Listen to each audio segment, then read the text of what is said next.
Non è solo questione di cementificazione o urbanizzazione, ma vanno considerati tutti gli aspetti di pianificazione del territorio.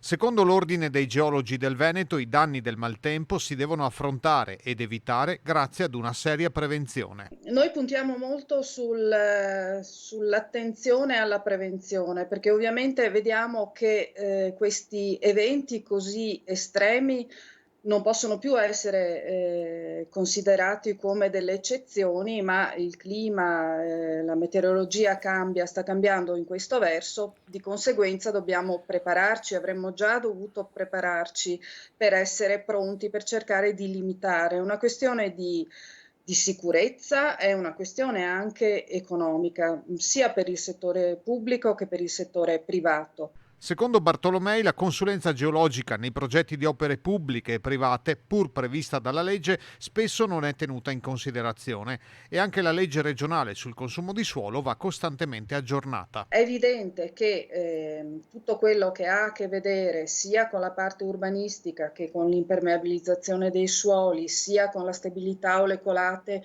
o i fenomeni di dissesto, sono una conseguenza di, azioni e progettazione che potrebbero essere non state effettuate, valutando tutte le accortezze.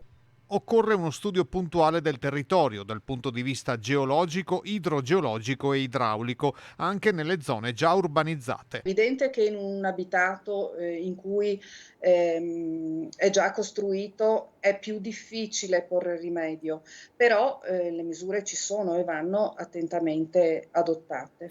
Alla fine la prevenzione idrogeologica ben fatta risulta vantaggiosa anche economicamente. È molto più costoso dover intervenire a fatti avvenuti, a eventi avvenuti, piuttosto che, fare delle valutazioni o aggiornare i piani territoriali e quindi comportarsi di conseguenza in fase preventiva.